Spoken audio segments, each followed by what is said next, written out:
So I just stumbled upon this project called Pasta80. It's a Pascal cross-compiler aimed at the Z80 microprocessor. Crazy, right? Wait, really? A Pascal compiler for such an old processor? That's wild. How does it even work?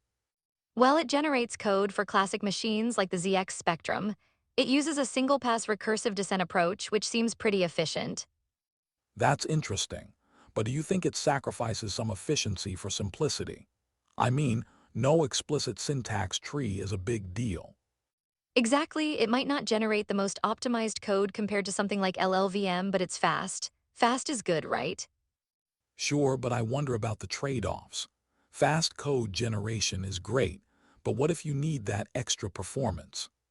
Totally fair. Plus, it's almost a clone of Turbo Pascal 3, so it has a lot of familiar features. Makes it easier for developers, I guess. Right, familiarity is key, but does it support all Turbo Pascal features?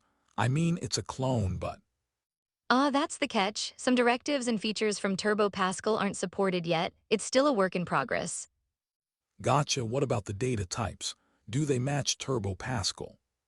Yes, it has basic data types like Boolean, integer, and even support for arrays and records. Pretty robust for a retro compiler.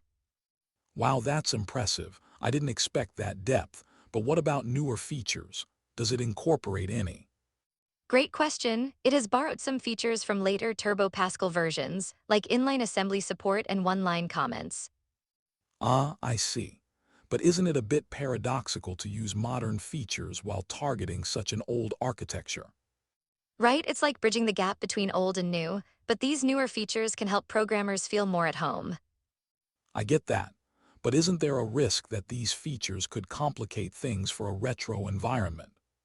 True, there's definitely a balancing act. Maintaining simplicity while adding functionality is tricky. And how about compiling? What's that process like? You compile it using free Pascal, it generates Z80 assembler code, and then sjasmplus translates it into binary. Pretty straightforward. Interesting. But how does it handle dependencies and optimizations? It has optional parameters for peephole optimizations and even dependency analysis to clean up unused code. That's pretty nifty. But can you really expect efficient output without separate compilation? Well, that's one of its limitations. Everything compiles from source, which can lead to larger binaries. Larger binaries could be a problem, especially on memory-constrained devices like the ZX Spectrum. Exactly, it's essential to manage memory wisely, especially with overlays and dynamic heaps. Speaking of overlays, how do those work in this context? Overlays let you run programs larger than the standard memory limit by managing memory banks. It's pretty clever. That's fascinating. But what about the risks? Overlays could complicate pointers and data passing right. Absolutely, it breaks some safety aspects of Pascal, so caution is key when managing pointers between overlays. That sounds like a minefield. Balancing freedom and safety is challenging. Indeed, and it's all about the trade-offs. Retro computing can be a wild ride. I love how the community thrives on these challenges, though. It really brings tech enthusiasts together. Definitely, plus, there are cool examples and tests within the compiler to showcase its capabilities. Like what? Any standout projects? Well, it has games like 2048 and classic applications like the Game of Life, all running on CPM. Nice, those classics have such timeless appeal.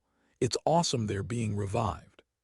Totally, and there's even a minimalistic IDE mode reminiscent of Turbo Pascal. That's a fun touch. A nostalgic bit of flair. It's amazing to see how these retro elements are woven into modern tools. For sure, it's like a time capsule, but also a bridge to future possibilities. And the license is pretty open too, right? That encourages experimentation. Yes, it's GPL with a linking exception, so you can freely distribute binaries. Pretty liberating.